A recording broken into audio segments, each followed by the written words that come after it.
Attorney General Pam Bondi privately told Donald Trump that he appeared in the Epstein files multiple times. And she told him this before her Department of Justice declared the Jeffrey Epstein case essentially closed. Nothing to see here, and declined to release any more files to the public despite all kinds of promises to the contrary. Okay, hold on a second. We need to pause here for a moment. Did you hear that? Promises to the contrary. The Trump administration and the phrase promises to the contrary. Put those two together, and you can imagine the rest. Look at this guy. He promised to release the Epstein files to the public, but the files remain on the shelf. Trump's career has been like a book titled, I Promised, I Reneged, from start to finish. Remember the wall issue? The massive wall on the Mexican border? Who was going to pay for it? Mexico. What happened? No wall, and the money came from the American people. Come on. The Epstein files are the same. During the election, it was transparency, justice, America first. Then, the files remain in the dark. Write in the comments. Why do you think these files are being hidden? Is it really because of child pornography and victim information? Or is it because there are names that don't suit their interests? And by the way, since you've watched this far, give it a like, subscribe, and hit the bell, because it looks like there will be more to come in the days ahead. You can be sure of that. Now, that's the top line of an incredible new piece of reporting from the Wall Street Journal today detailing that meeting back in May between Trump, his attorney general, and her deputy, former Trump defense lawyer Todd Blanche. We'll have more about him in a moment. According to senior administration officials, Bondi and Blanche told the president at the meeting that the files contained what officials felt was, listen to this, unverified hearsay about many people. Unverified hearsay. I love these expressions. Always the same trick. Whenever Trump and his team are in a bind, they immediately say, these are baseless rumors, fabrications. Okay, buddy, but the source of this unverified hearsay is a full-fledged FBI report. This FBI, which Trump sometimes calls a patriotic hero and sometimes an extension of the deep state. Which one is it?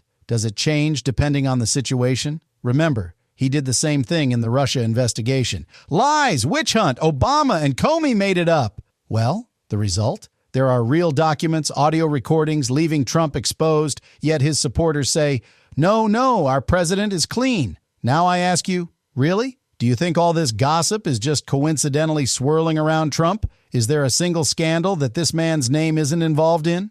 Write your comments. Including Trump, who had socialized with Epstein in the past. One official familiar with the documents said they contained hundreds of other names. They also told Trump that senior Justice Department officials didn't plan to release any more documents related to the investigation of the convicted sex offender because the material contained child pornography and victims' personal information, the officials said. Now, I should be clear here, NBC News has not independently verified this reporting, which appeared just hours. Of course, verification is important. ABC News hasn't verified it yet. The Wall Street Journal says it's true. Trump says it's not. I say, hold on a minute. This guy says, my name isn't there. But isn't this the same Trump who said, I was never friends with Epstein? Yet in a 2002 People magazine interview said, Jeffrey is a terrific guy. There are tons of photos, Mar-a-Lago parties, dancing videos. Come on. Look, this isn't about a single file. This is about this guy denying everything every time. It's ridiculous.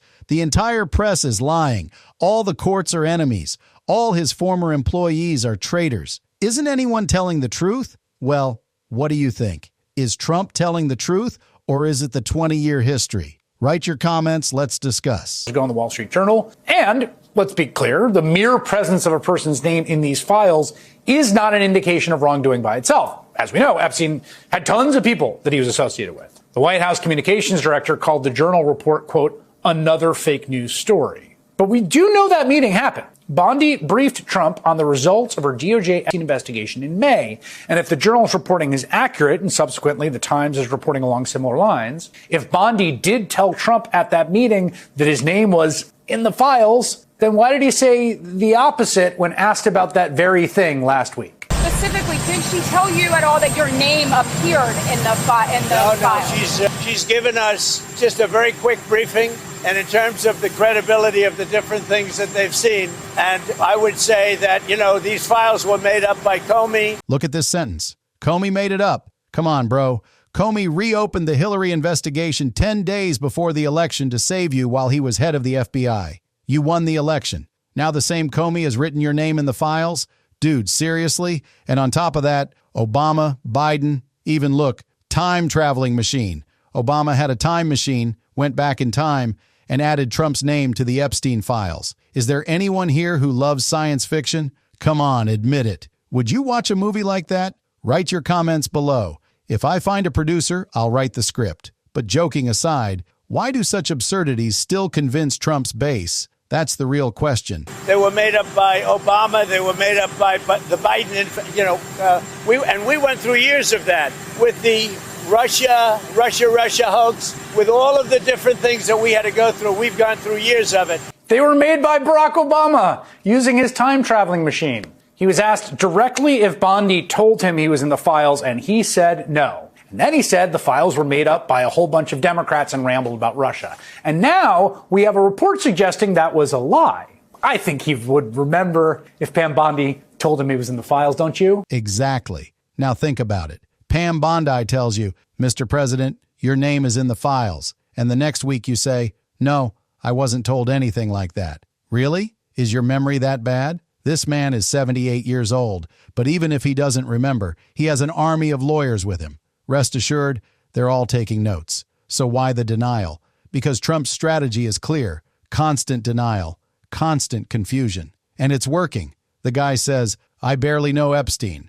Then those infamous dance videos start circulating online. Ridiculous. So do you think Bondi is lying or Trump? Who do you think is more credible? Write your comments, let's see, and give it another like, because we'll continue this conversation. And here we are talking about the benefits of beans. Where is the Attorney General? Weren't the files on his desk? Wasn't there supposed to be transparency? What happened? Trump is heading to the election. The scandal is breaking, and the file is nowhere to be found. Same old story. If something is being hidden in this country, you can be sure that file is very thick. Look, this isn't just about Trump. This is about the corrupt elite of this country. Epstein wasn't just one person. He was part of the system. And the system is still alive. If you want this mess cleaned up, you need to speak up. Don't just comment and move on. Share it. Talk about it. This country stays like this as long as we stay silent. And of course, don't forget to like, subscribe, and hit the bell, because this file won't close and I won't let it go. See you later. Stay woke.